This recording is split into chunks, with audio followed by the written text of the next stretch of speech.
आपका यूनिक प्रज्ञान यूट्यूब परिवार में मैं प्रज्ञान सर हार्दिक स्वागत करता हूं, वंदन करता हूं, अभिनंदन करता हूं। प्यारे साथियों, अगर आप टीजीटी पीजीटी जैसी प्रोक्ता LT grade UGC net JRF आदि विभिन्न प्रतियोगी परीक्षाओं की तैयारी कर रहे हैं तो आपके लिए वीडियो होने वाला है काफी महत्वपूर्ण, क्योंकि आज के इस वीडियो में हिंदी साहित्य से पूछे जाने वाले उन प्रमुख कथनों से संबंधित प्रैक्टिस सेट कॉल करने वाले हैं जो कि परीक्षा दृष्टि से काफी इंपॉर्टेंट कथन है और अक्सर परीक्षाओं में पूछे जाते हैं। तो साथियों, बिना समय गंवाए प्रारंभ करेंगे आज का यह प्रैक्टिस सेट और देखेंगे पहला प्रश्न।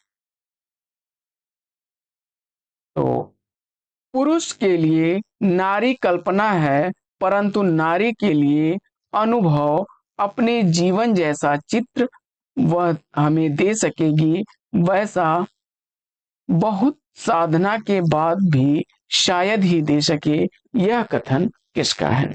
पुरुष के लिए नारी कल्पना है, किंतु नारी के लिए अनुभव अपने जीवन का जैसा चित्र वह हमें दे सकेगी, वैसा पुरुष बहुत साधना के बाद भी शायद ही दे सके। यह कथन है महादेवी वर्मा जी का। इसका कथन है महादेवी वर्मा जी का। बढ़ते हैं आगे और देखते हैं दूसरा कथन। दूसरा कथन है रस ऐसी वस्तु है जो अनुभव सिद्ध है, इसके मानने में प्राचीनों की कोई आवश्यकता नहीं। कवि अनुभव में आवे मानिए, न आवे न मानिए। यह कथन किसका है? फटाफट उत्तर दीजिए। और इस प्रश्न का जवाब आपने भारतेंदु हरिश्चंद्र दिया है। भारतेंदु हरिश्चंद्र, तो बिल्कुल सही जवाब भारतेंदु हरिश्चंद्र का यह कथन है। बढ़ते हैं आगे और देखते हैं अगला कथन। अगला कथन साथियों, यथार्थवाद हमारी दुर्बलताओं, विषमताओं तथा क्रूरताओं का नग्न चित्रण होता है। यह कथन किस विद्वान का है? साथियों, वीडियो से संबंधित पुस्तक का अगर पीडीएफ आप प्राप्त करना चाहते हैं तो इसके लिए आप हमें व्हाट्सएप नंबर 9415940501 पर व्हाट्सएप कर सकते हैं। अगर आप पीडीएफ प्राप्त करना चाहते हैं तो इसके लिए पीडीएफ 99 लिख करके भेजें, और प्रिंटेड बुक प्राप्त करना चाहते हैं तो इसके लिए आप जो है हिंदी हिंदी 2024 लिख करके भेजें। पीडीएफ 99 के लिए आपको जो है एक सहयोग धनराशि 99 रुपए की देनी होगी, जबकि हिंदी की प्रिंटेड बुक जो हिंदी 2024 कोड है इसके लिए 259 रुपए आपको पे करना होगा। चाहे आप डिस्क्रिप्शन के लिंक बॉक्स से भी बुक को डाउनलोड अथवा परचेज कर सकते हैं, अथवा आप हमें व्हाट्सएप कर सकते हैं। तो साथियों, बढ़ते हैं आगे और देखते हैं इस प्रश्न का जवाब। यथार्थवाद हमारी दुर्बलताओं, विषमताओं और क्रूरताओं का नग्न चित्रण होता है। यह कथन किसका है? यह कथन है मुंशी प्रेमचंद जी का। मुंशी प्रेमचंद का। बढ़ते हैं आगे और देखते हैं अगला कथन। अगला कथन है साहित्य का उद्देश्य सार्वदेशिक और सार्वकालिक होना चाहिए। हमें अपने साहित्य का उद्देश्य सार्वभौमिक करना है, संकीर्ण एक देशी नहीं। यह कथन किसका है? बिना ऑप्शनों के आपको प्रश्नों को हल करने में थोड़ी सी समस्या हो रही होगी, लेकिन अगर सटीक आपको जवाब याद होगा तो आप जरूर बता देंगे। सूर्यकांत त्रिपाठी निराला जी का यह कथन है। सूर्यकांत त्रिपाठी निराला जी का कथन है। बढ़ते हैं आगे और देखते हैं अगला कथन। अगला कथन है किसी तथ्य, अनुभूति, घटना या चरित्र की प्रभावपूर्ण अभिव्यक्ति के लिए अलंकारों का प्रयोग होता है। गेस करिए यह कथन किसका है? किसी तथ्य, अनुभूति, घटना या चरित्र की प्रभावपूर्ण अभिव्यक्ति के लिए अलंकारों का प्रयोग होता है। यह कथन किसका है? जवाब में आपने डॉक्टर भगीरथ मिश्र को चुना, तो सही जवाब है। अगला कथन। अगला कथन है चित्रकार अथवा किसी अन्य कलाकार की तरह कवि भी अनुकरता है। चित्रकार अथवा किसी अन्य कलाकार की तरह कवि भी अनुकरता है। यह कथन किसका है? जवाब में आपने अरस्तु को चुना, तो बिल्कुल सही जवाब है आपका, यह अरस्तु का कथन है। आगे बढ़ते हैं और देखते हैं अगला कथन। कथन है आपके सामने कि हिंदी साहित्य में शुक्ल जी का वही महत्व है जो उपन्यासकार मुंशी प्रेमचंद या कवि निराला का। हिंदी साहित्य में शुक्ल जी का वही महत्व है जो उपन्यासकार प्रेमचंद या कवि निराला का। यह कथन किसका है? शुक्ल जी के संदर्भ में कथन है किसका? डॉक्टर रामविलास शर्मा जी का। किसका है? डॉक्टर रामविलास शर्मा जी का कथन। आगे बढ़ते हैं और देखते हैं अगला कथन।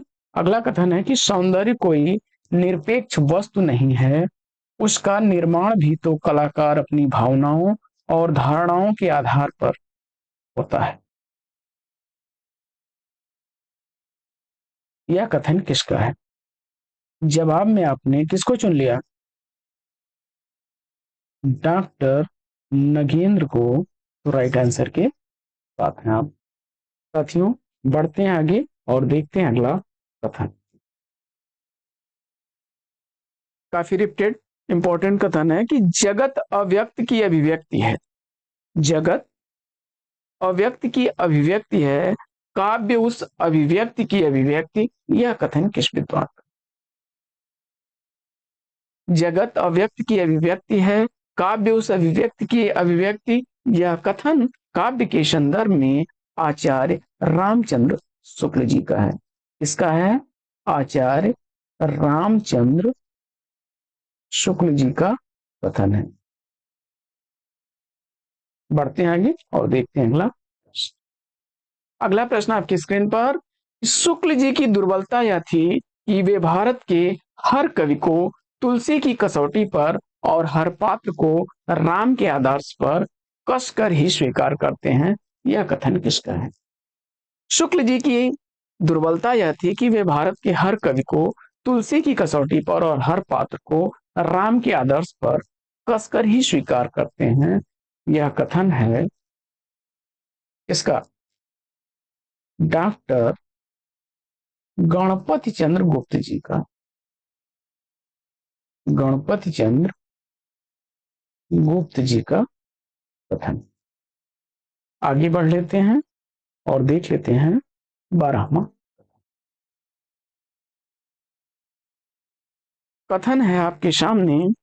वस्तु जगत प्रत्यय जगत का अनुकरण है और कला जगत वस्तु जगत का इस प्रकार कला जगत अनुकरण का अनुकरण है।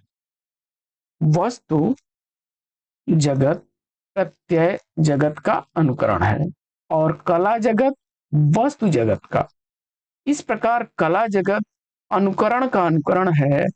यह कथन किसका है? पाश्चात्य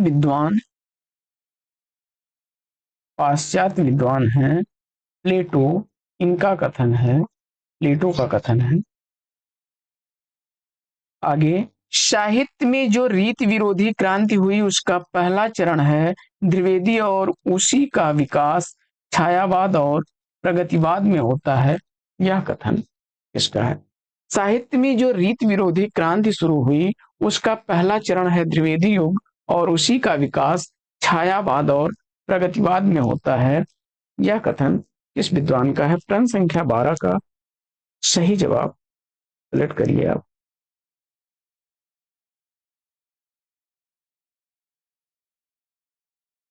रामविलास शर्मा।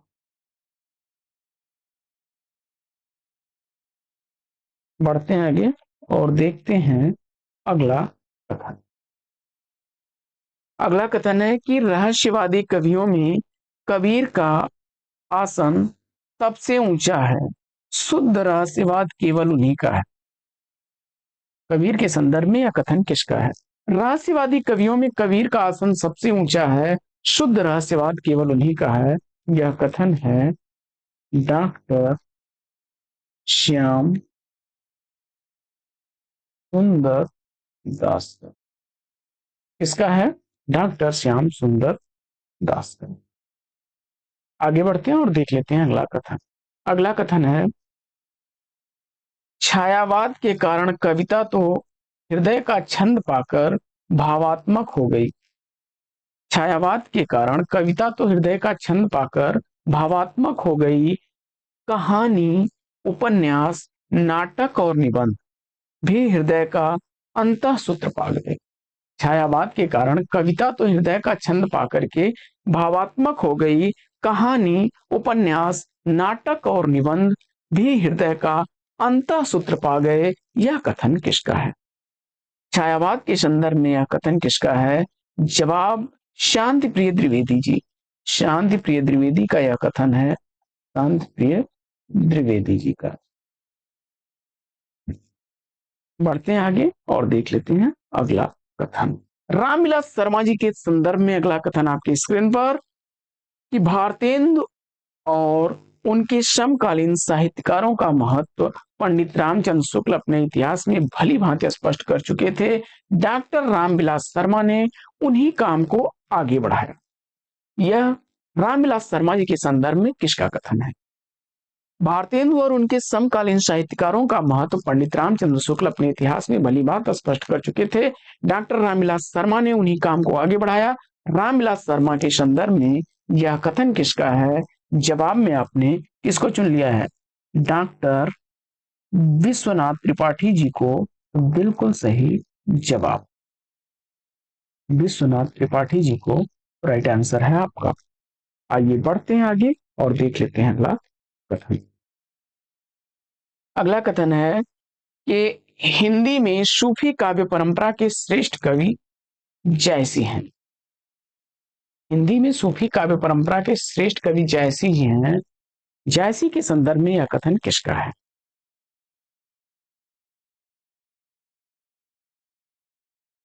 उत्तर में आपने विश्वनाथ त्रिपाठी जी को चुना। बिल्कुल सही जवाब, विश्वनाथ त्रिपाठी। आगे बढ़ते हैं और देखते हैं अगला कथन। अगला कथन है कि जयसी की भाषा ठेठ अवधी है तो तुलसी की संस्कृत निष्ठ। यह कथन किस विद्वान का है? जयसी के संदर्भ में यह कथन किस विद्वान का है कि जयसी की भाषा ठेठ अवधी है तो तुलसी की संस्कृत निष्ठ। यह कथन जयसी के संदर्भ में डॉक्टर बच्चन सिंह का है।